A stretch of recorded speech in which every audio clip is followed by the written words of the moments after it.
Believe it or not, we're still in Florida. It's 27 degrees and it's even snowing in some parts of the state. Launched by Thomas just a few short years ago, mustard seed land maintenance is already taking on large-scale land clearing projects like this 16-acre project here.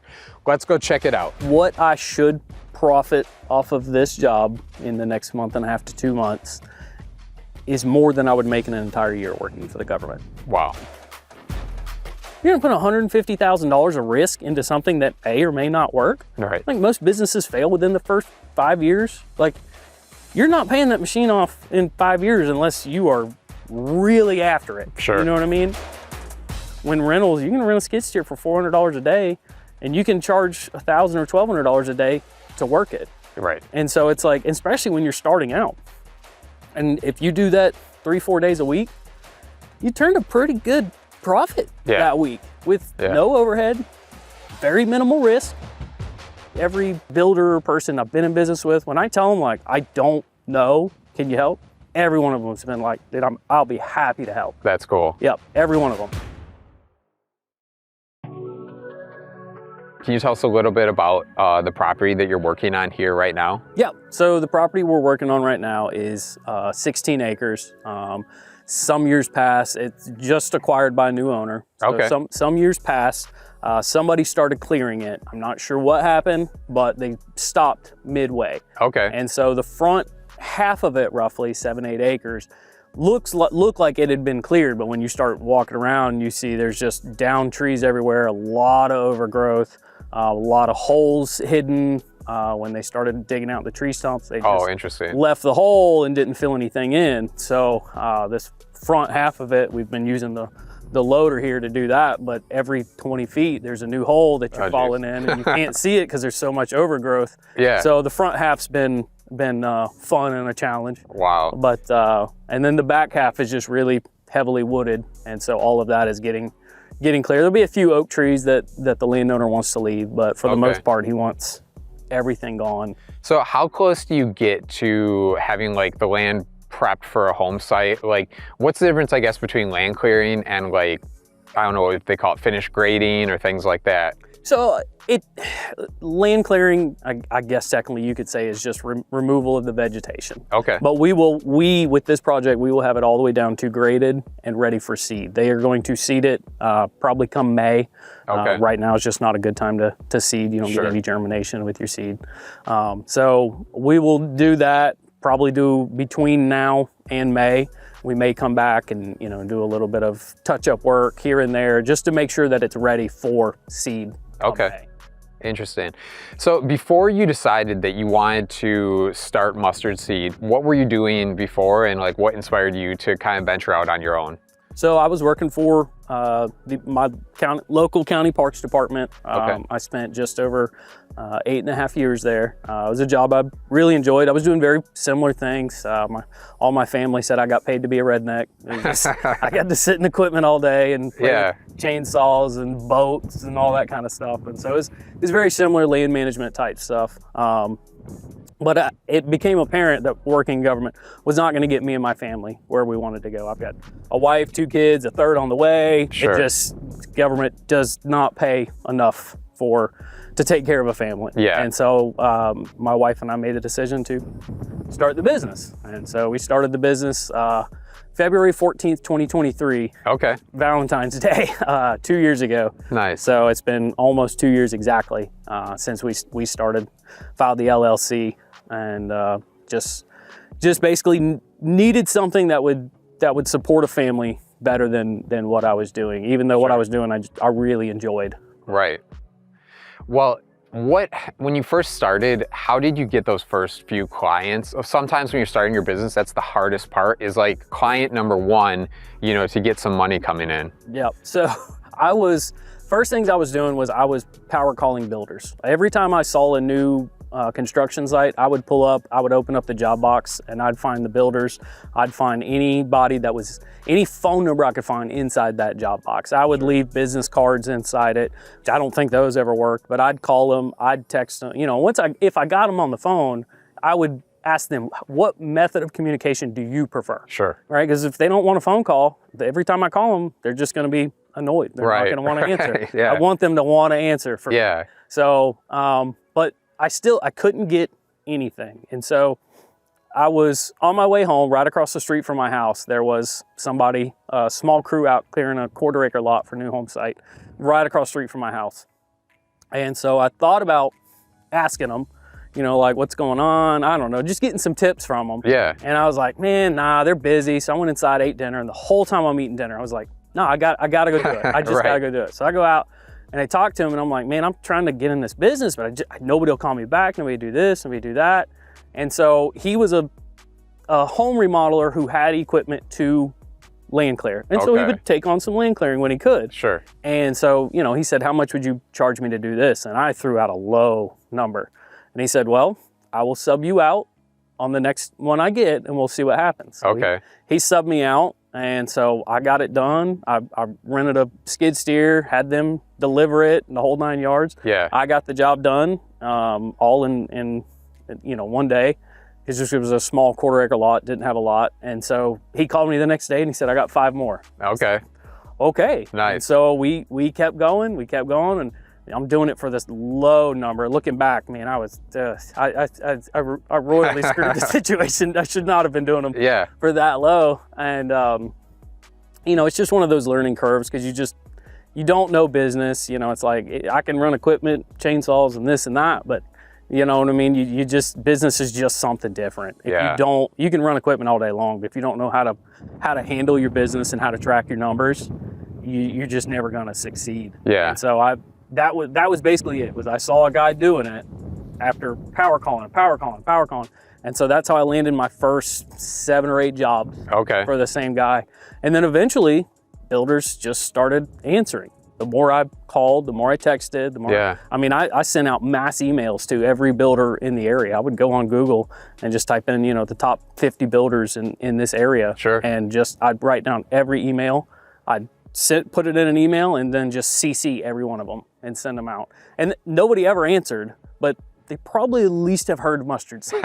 And so that's a start. The seed is there. So, I mean, how did you fix your pricing then after the first 7 jobs? What did you do to be like, okay, I need to get my price more in line so I can be profitable and you know, still win jobs? So basically a lot of it was talking to other people and a lot of like Facebook group searching.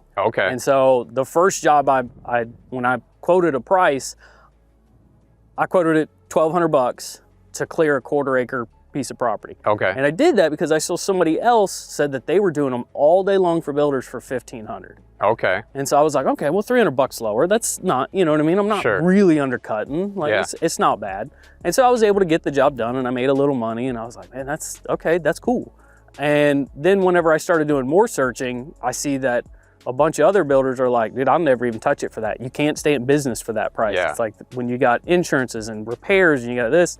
And so then, about the 6th or 7th job that I did for that client, I started realizing, oh, I'm not making any money. Like, you know what I mean? It's like, I think I'm making some money, but then all of a sudden insurance comes due. And then all of a sudden a truck tire blows. And all of a sudden the trailer needs something. And it's like, oh, dude, I'm not making any money. And so I started slowly increasing, and then I would be real. So one of my first builders that actually contacted me, I just told him from the get-go, look, man, small, I'm trying to start out, I'm really trying to get my pricing in order. How does this look? What have you been charging? You know, I'll try to be a little lower. For whatever reason, he went with me, I guess, because he just liked me. It couldn't have been because I was like, I'll charge you, you know, like 5% less than you've been paying. He's like, okay, that's fair. So it's like, I think he was just unhappy with what he had. And just wanted to go with somebody else that he had no idea, you know what I mean, whether I could do a good job or not. And to this day, he's been one of my best clients. You know, he calls me, he'll have 5, 6, 7 lots at a time and just gives me all the latitude in the world to, you know what I mean? Nice. Yeah, I mean, it's worked out really well. But those relationships are key. You know what I mean? It's like, I might not be the best equipment operator, but I'm pretty good with people and I'm pretty good with relationships. And, you know, and just being honest with them. You know what I mean? From day one, I was like, dude, I don't know business. and I'm trying. So just work with me. Yeah. And every builder or person I've been in business with, when I tell them like, I don't know, can you help? Every one of them's been like, dude, I'll be happy to help. That's cool. Yep, every one of them. Nobody has shot me down for saying, I don't know. Yeah. Yeah, well, that probably goes along to building, a relationship of trust. Is like, you're like, I'm just gonna be honest with you, you be honest with me, and then we build this long-term relationship where we trust each other. Yep. Did you ever find out what the preferred method of communication was? Like you said, you're blasting emails, calling everyone. What is the preferred method of communication? So far, it seems text. Oh, interesting. Yeah, so far it seems text. I mean, Okay. Some of them, like my best one, it doesn't matter how I contact him. Sure. We enjoy the conversation, you know what I mean? So I could call him any time of day, text him, doesn't matter. Half the time I'll text him, he'll call me back, or vice versa, you know what I mean? It just depends, but it seems like most people just prefer text. Okay. They don't prefer phone calls. Now, if they prefer text and it's a difficult conversation, I got to call and ask for more money, I'm gonna do it over the phone. Yeah. I'm not gonna do it through a text message, Right. Well, a lot of our viewers are looking for businesses to start, and they're starting small, similar to how you started. For that first job, when you got a Bobcat, or what equipment did you need to do that job, and how did you get that equipment? So luckily the area that I was in, I just used a skid steer. Okay. I rented a John Deere skid steer from a little company in the area. A small company has he's got 4 or 5 rental things in his fleet, and he offers delivery and stuff like that. And so I had a truck, but I didn't have a trailer. And so I rented it, paid delivery.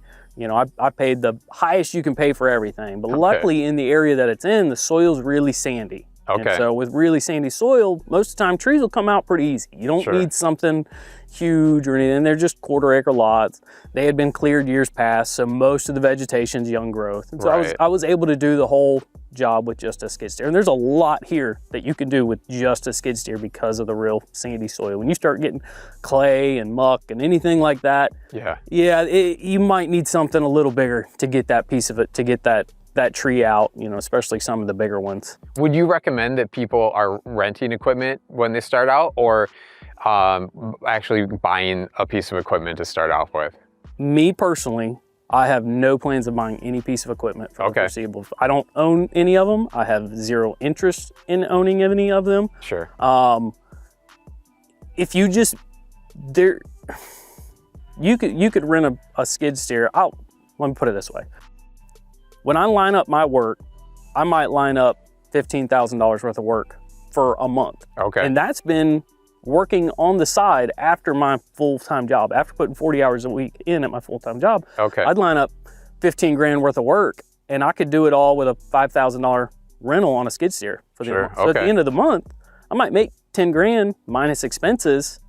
And whenever that work was completed and I had nothing else, I turned the machine in, and I was done. I didn't have repairs. I didn't have overhead call, you know what I mean? Sure. All my costs were fixed. They were done. I knew what it was. If I had a breakdown, I didn't have to worry about it. Yeah. The rental company did. If I rent from CAT or maybe a small company, they come out, they fix it. I mean, they're lickety split. You know what I mean? I'm not trying to find a repairman who, I can't get it for 3 days. I can't get to you for a week. Yeah. When you're renting a piece of equipment, they fix it immediately. Okay. So I highly recommend renting.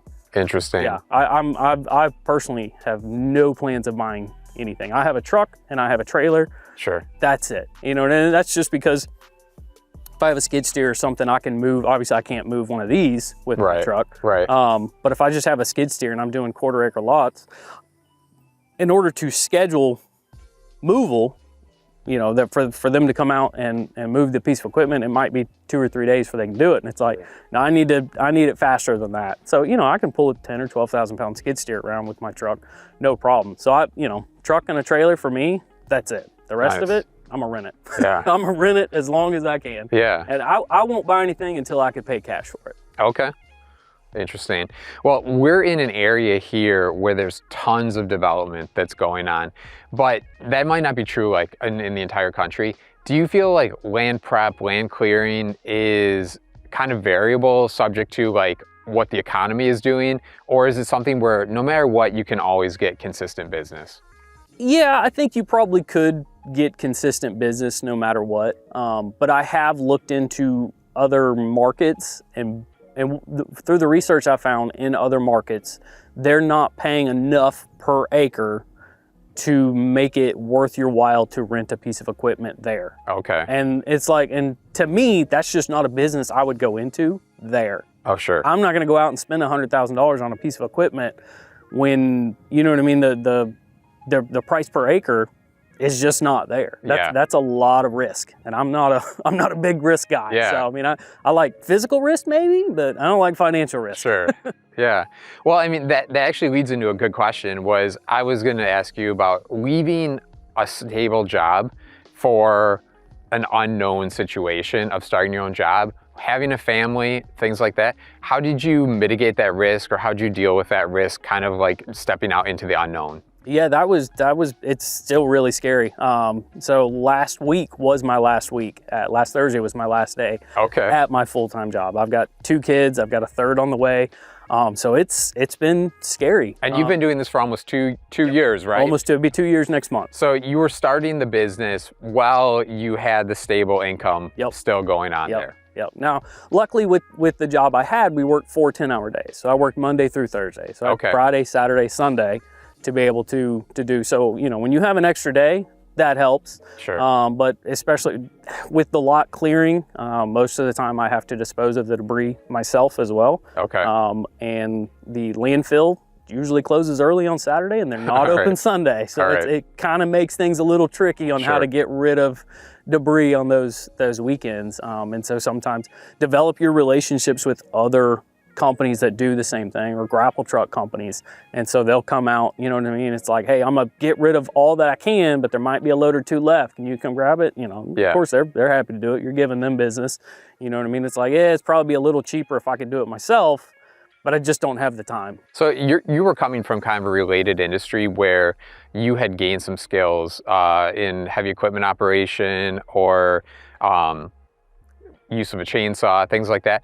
For someone that's coming that's like maybe more inexperienced, what kind of certifications would they need to operate a piece of equipment, or, you know, clear land with a chainsaw or something like that?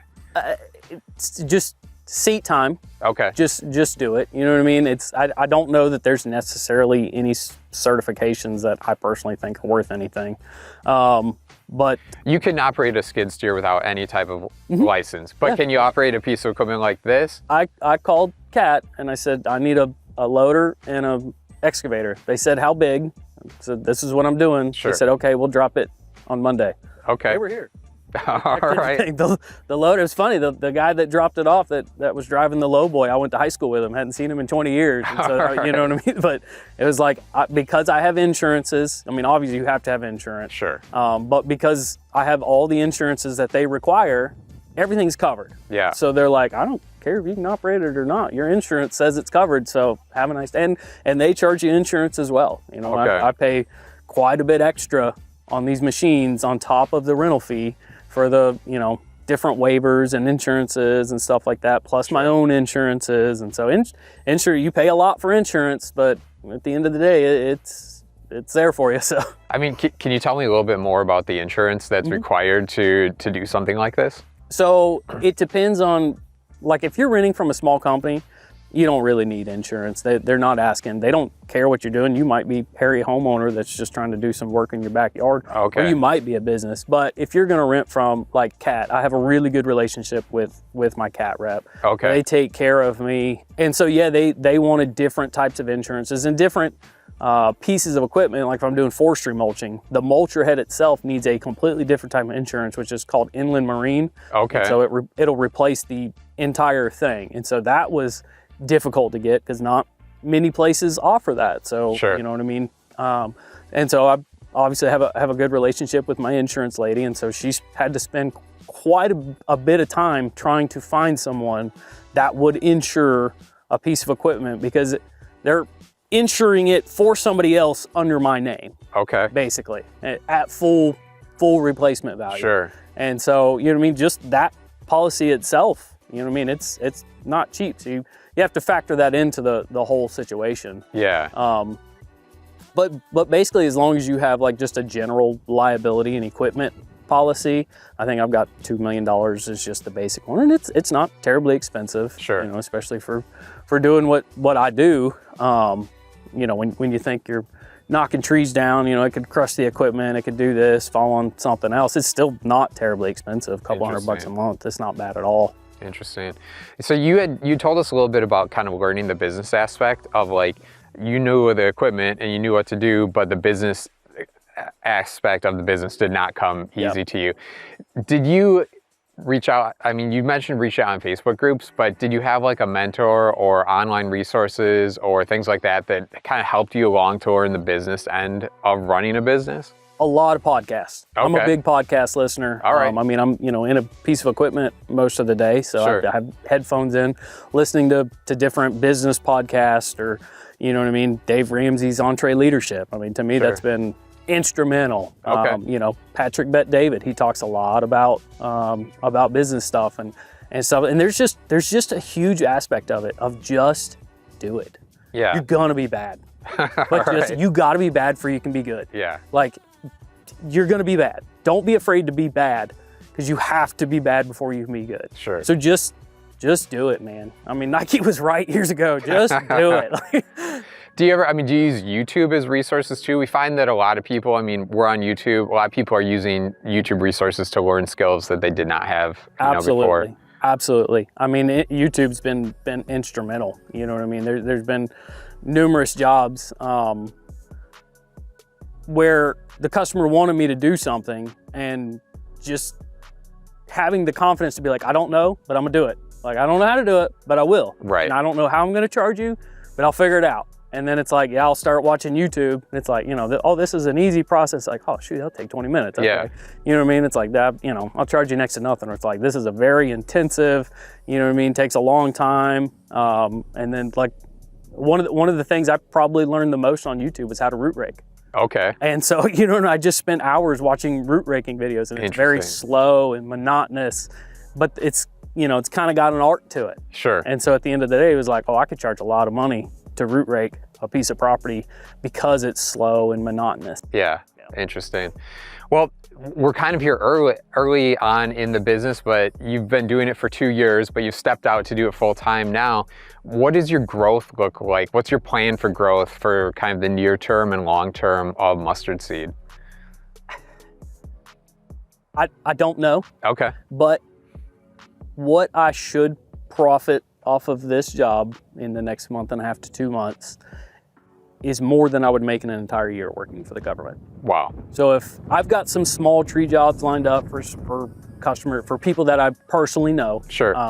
After this, and I still have my, you know, all my builder contacts, and so, you know what I mean, I know one of them's got 5 lots waiting for me. He just he's waiting on permits, which county permits take forever. Sure. So hopefully by the time I'm wrapping this up, I can jump right into those. But again, with what I should stand to profit here, if I did nothing for the rest of the year, I'd be better off than I was where I was. Okay. So, I mean, do you have any desire in the future, I mean, to grow this to a point where you have employees that are working for you and things like that? Or do you prefer to just kind of be like a sole entrepreneur? I think a sole entrepreneur, if I have somebody working for me, I would be a lot more comfortable if it was just somebody I really knew. Sure. You know what I mean? I'm not looking to make billions. Definitely looking to make millions, but not billions. And so, you know, if I make millions, I wanna be able to. If I have an employee, I want them to want to work for me. Sure. So I wanna pay them very well. They have kids to feed just like I do. Yep. So I want them to want to come to work, and I want them to want to represent Mustard Seed to a higher quality, to a higher detail, higher integrity than they potentially would anybody else. Sure. For all the types of different services you offer, is there something that is like your favorite thing to do out on a job site that you enjoy more than other types of things? Probably for a short period of time is forestry mulching. Okay. I really like forestry mulching because you just turn the woods into toothpicks. Okay. I mean, you know, you just come up with this drum machine and it's just flinging stuff everywhere. Yeah. But after about a day or two, you realize I've just been sitting in a machine doing the same thing. You know what I mean? Yeah. So it's like, and even whenever I'm doing all this, you know what I mean? I like to get out every once in a while and I'll walk around, or, you know, I'll grab the chainsaw and start cutting up a tree, or, you know what I mean? Just, and maybe that tree didn't even necessarily need to be cut up, but it's like, I like to need to do something different. Sure. You know what I mean? So sitting in the piece of equipment for 8-10 hours a day, just, that's not me. I can't do it. So I'll get out every hour or two, and maybe I'll just walk the job site for a while and, you know, just try to take mental inventory of what I've got ahead of me. Yeah. Just to break it up. Is there anything that feels tedious or monotonous right from the get-go where you're like, man, I really don't want to do this today? I guess maybe the root raking aspect, because it is very tedious and monotonous, but because it is tedious and monotonous, you get paid good for it. And with land clearing, you're beating the crap out of equipment all the time. And yes, I do rent it, but at the same time, I'm still a human who wants to take care of the piece of equipment that somebody else owns. Right. You know what I mean? So I'm trying my best not to tear it up. And when you're root raking, you're not gonna tear anything up. You know what I mean? Yeah. Like you're just very slowly pulling the roots out of the ground. And so you know you're not gonna tear anything up, you know what I mean, 99.9%. So besides some of the like tedious or monotonous tasks, what other, I guess, kind of struggles do you feel from being a small business owner and starting your own business? Like what are some of the challenges that you encounter? I guess it's all just pricing. Okay. It's all pricing. And I know just for me, and I guess part of it's probably because I came from working in, you know, government, so, you know, just as a public servant kind of thing. Sure. We had all the equipment in the world, but I had no idea how to charge for it. You know, I would do it all, but I had no idea how to charge for it. So learning how to charge for it, and then you stand back and you're like, is that really worth that? It's like, I know other people are charging, but I don't know that I feel right charging for that. And so you charge less, and then in the middle of it, it dawns on you, that's why they're charging so much for it. Right. So you just sit in the skid steer, the piece of equipment, you just like zone out and stare at the sky for an hour. You're like, what have I done with my life? I'm giving up, not doing this. And so, I mean, I've had that on numerous job sites where you just realize, I didn't charge enough. I'm gonna lose money. I gotta call the client and tell them it's gonna cost more. Sure. They're gonna be upset. They're gonna be this, blah, blah, blah. I'm losing them forever. It's never gonna, you're doom and gloom. Yeah. And then you make the phone call, and of course they're not happy about it. They're like, I've had numerous times where I quoted them an estimate. I'm like, okay, that's a really good price. And then I do it, and in the middle of it, I gotta call them and I tell them, hey man, I gotta charge you extra. They're like, yeah, I was wondering why you were so cheap. That sounds better. It's like, oh my gosh, you know, but for 20 minutes, I sat in the equipment, just contemplating the entire business. I'm canceling it today. I got to put in job applications. It's not worth it. And then all the doom and gloom in your head. And then when it all comes to reality, the customer, because you're honest with them they know you're going to be honest with them. Yeah. You know what I mean? And then all of a sudden they're like, oh yeah, that's fine. Like, yeah, obviously I want it for cheaper. Yeah. But yeah, it makes sense. The last guy was charging me that much, and now you understand why they are. It's like, yes, I do. How do you deal with time management? So obviously there's the aspect of, if you're a sole entrepreneur, there's the aspect of you're here running this equipment, but you also have to be running the business, you know, doing the spreadsheets and you know, prospecting for new clients and things like that. How do you break that down in your day and dedicate enough time to get the job done and also make sure there's a pipeline of new clients? I think probably one of the best things to do to help with time management is to create a list of everything you need to do for the next day. Okay. And the thing you want to do the least, do it first. Okay. Because you're going to spend all day dreading doing it. Sure. And if it needs, you know, you got to make a certain phone call and give the certain person bad news or whatever. And you can't call, you know, their business closes at 5. So you don't want to call them after 5. And so then you're dreading it all day. You're all day. And then you're like, I'm going to call them at 4:30. I'm going to call them at 4:30. And the next time you know, you look at your watch and it's 5:30. Yeah. And then so now you put it off for the next day. So the thing you don't want to do the most, do it first. Interesting. And once it's over, the rest of the day is cake. If you spend your morning doing something painful, you know what I mean? Like the Joe Rogans and the Jocko Willings, you know, they're always spending their morning doing like painful stuff, whether it's running or working out or something. Because if you spend your morning doing something that you hate, the rest of the day is cake.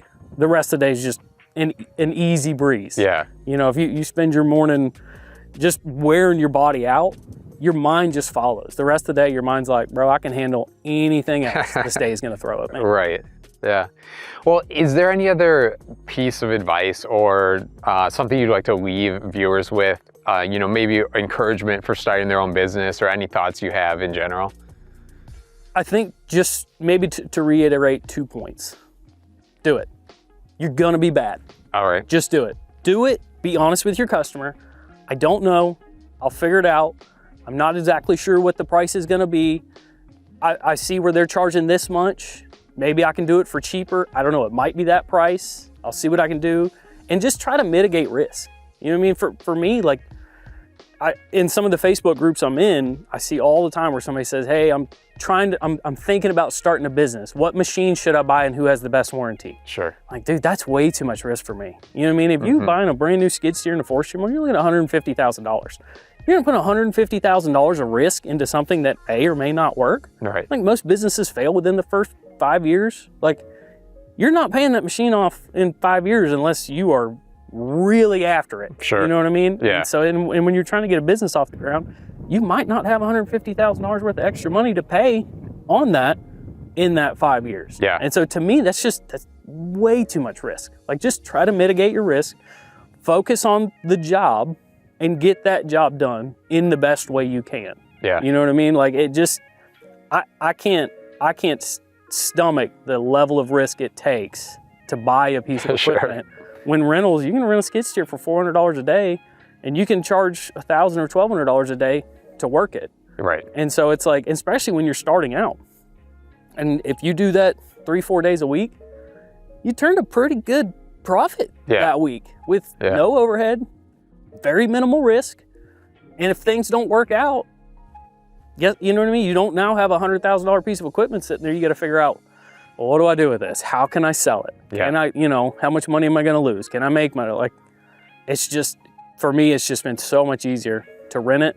I don't worry about, if it breaks down, Cat comes out and fix it. If I rent from somebody else, they come out and fix it. Yep. You know, it makes it so much easier and so much less risk and so much less headache for me, because I'm not worried about, I hope my machine doesn't break. If it does break, how much is it going to cost me? Sure. I don't worry about any of that. Yeah.